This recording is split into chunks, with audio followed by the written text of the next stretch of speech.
FlatsClass YouTube is brought to you by Aquatraction, your go-to solution for advanced marine flooring.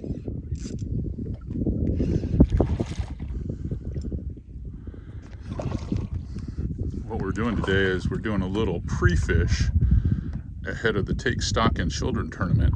We're out here on a big giant flat and we're mostly targeting these muds, but finally found a flat that's not inundated with hundreds of sharks.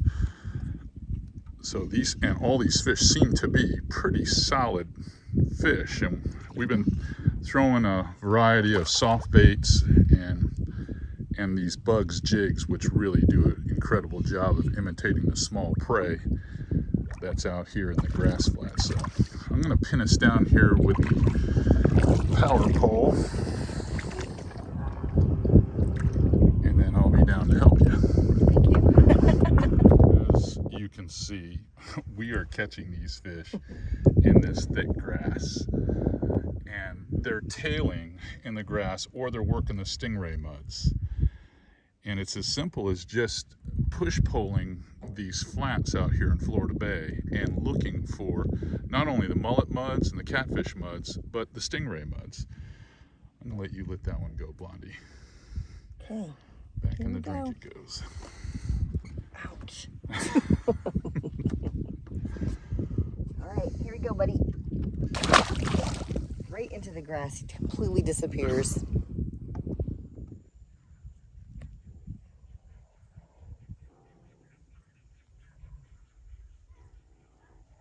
Right. Got another one. That was awesome. They're about the same size. That was after the bait change where you went to the 3-inch minnows. Yep. All right, let me come on down and give you a hand. It wasn't the bugs this time. This time it was the Z-Man 3-inch minnows tater salad because of the watercolor. Tater salad. But it is a nice fish. All right, you get the honors once again. Put them back in. Here we go, buddy. Kind to me. And we're fishing about 2 foot of water here, so yeah.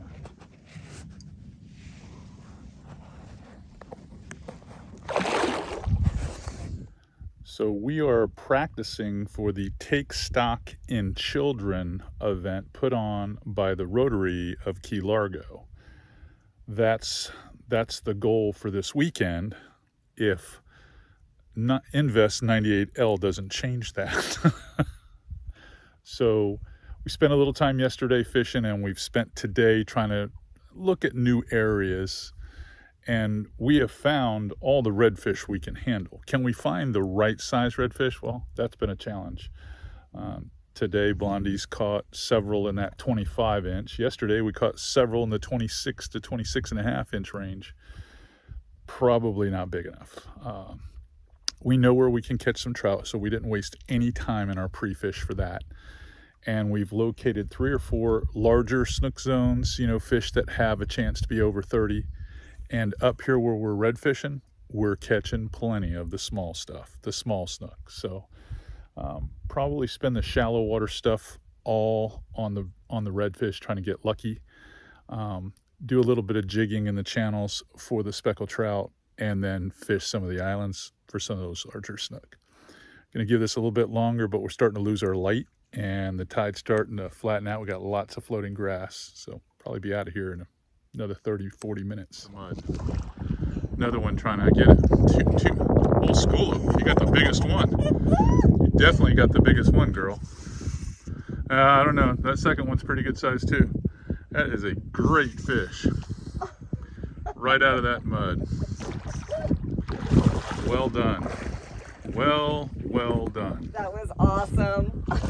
All right, I am going to put the power pole down.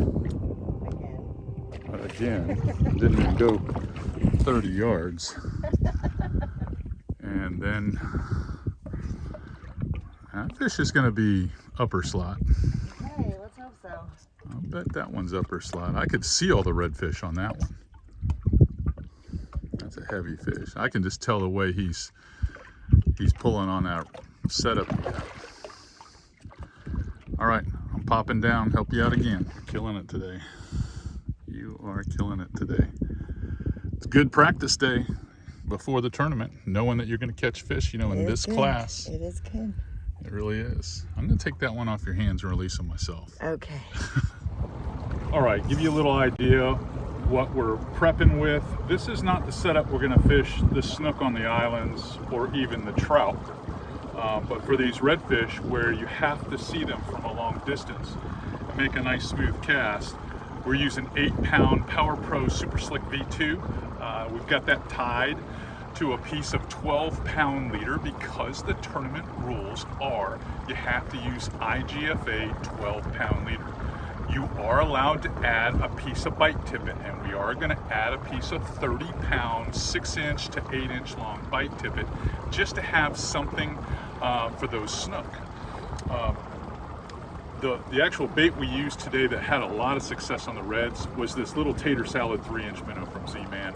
It's on a 3/0, 1/12 of an ounce, all right, Chinlock's Z-Man hook. It does a great job. This is a great hook for negotiating this grass. The other lure we used, quite honestly, I'll grab it here real quick,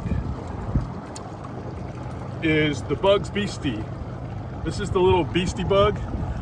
Very crabby, very shrimpy, and the redfish just fall in love with this bait. It's got a meaty hook on it, so if you do happen to see that small tarpon that goes by or one of those snook laying in a pothole on the flat, you still got an opportunity to hook up. Again, same leader weight, same setup, same super slick. Now we're using medium action rods with Shimano reels. The Shimano reel I used on the Beastie Bug was primarily the Vanford 3000. And what we used here on the Terramar PX that Jess was throwing, Blondie was throwing, is the Shimano Sustain. All right, got to get off this flat and go. All right, well, we've had enough for today. We put about 6 hours in. There's no sense getting worn out in pre-fish when you got 2 long days of tournament fishing for the take stock. So I think we're gonna head in, find a good restaurant. You know, we're gonna pour a few cocktails. If you like what you're seeing here at FlatsClass YouTube, give us the thumbs up and push that subscribe button. It's my job to make you a better angler.